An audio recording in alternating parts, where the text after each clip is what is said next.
অন্যের জন্য গর্ত করলে সেই গর্তে নিজেকেই পড়তে হয়। অনেকেই আছে অন্যের জন্য এমনভাবে গর্ত করে রাখে যাতে করে সে সেখানে পড়ে গিয়ে আর কখনো উঠতে না পারে, কিন্তু শেষ পর্যন্ত দেখা যায় ফাইনালি সে নিজেই সেই গর্তে পড়ে যায়। এজন্য খবরদার, কারো পিছনে লাগবেন না, কারো দোষ খুঁজতে যাবেন না, কাউকে ধোঁকা দিবেন না।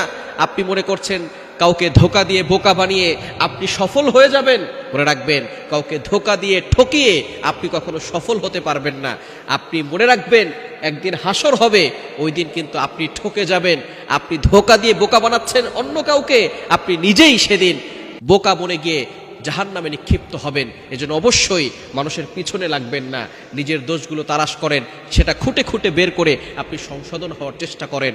অন্যের জন্য গর্ত করবেন না, অন্যের পিছনে লাগবেন না, গোয়েন্দাগিরি করবেন না, তাহলে শান্তিতে থাকতে পারবেন, সুখের সাথে দুনিয়ায় বসবাস করতে পারবেন।